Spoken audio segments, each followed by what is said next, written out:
Hello friends, ఇవాళ మనందరి all time favourite recipe వచ్చేసి పావ్ బాజీ అండి. అది కూడా ఆనియన్ గార్లిక్ లేకుండా అంతే టేస్ట్తో.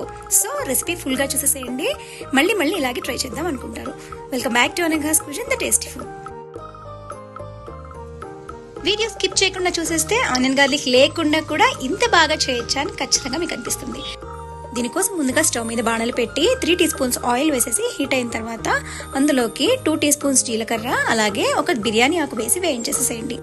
ఆ తర్వాత వీడియో క్లిప్ లో చూపిస్తున్నట్టుగా 1 ఇంచ్ అల్లం తురుము, 2 పెద్ద టొమాటోస్ ని ఇలా చిన్న ముక్కలుగా కట్ చేసి వేసేసేయండి. అలాగే ఒక క్యాప్సికం చిన్న ముక్కలు. ఇందులో మనం వేసేవన్నీ చిన్న ముక్కలు అయి ఉంటేనే రెసిపీ బాగుంటుందండి. ఆ తర్వాత సీక్రెట్ ఇంగ్రీడియంట్ అండి, ఇందులో మనం చిన్న బీట్రూట్ ముక్కని తురిమి వేసేసేయండి. ఎక్కువైతే పింకిష్ కలర్ వచ్చేస్తుంది, కొంచెమే వేయండి. ఆ తర్వాత చిటికెడు పసుపు, ఇంకా 1 టీ స్పూన్ ఉప్పు వేసేసి ఒకసారి మిక్స్ చేయండి.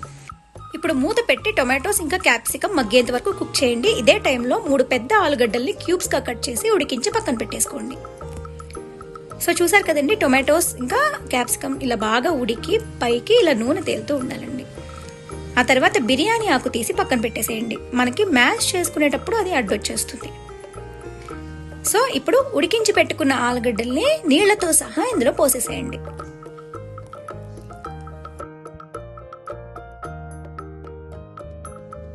ఇప్పుడు ఇందులోకి 2 teaspoons Kashmiri red chilli powder అలాగే 3 టీ స్పూన్స్ పావ్ భాజీ మసాలా వేసేసేయండి.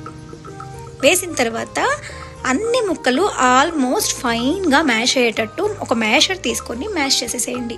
అప్పుడైతేనే పావ్ భాజీలో మనకి భాజీ అనేది చూడటానికి అలాగే తినటానికి కూడా చాలా బాగుంటుంది. బయట చేసిన టెక్స్చర్ వచ్చేస్తుంది. ఇప్పుడు మూత పెట్టి నీళ్ళన్నీ కలిసిపోయి ఇలా ఇక్కడ చూపిస్తున్న కన్సిస్టెన్సీలోకి మగ్గిపోయి కలిసిపోయేంత వరకు కుక్ చేసేసేయండి.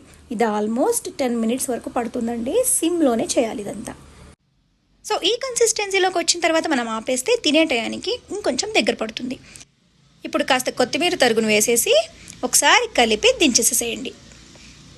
సో తినేటప్పుడు కూడా మనం కొత్తిమీర వేసి సర్వ్ చేసుకుంటే చాలా బాగుంటుంది.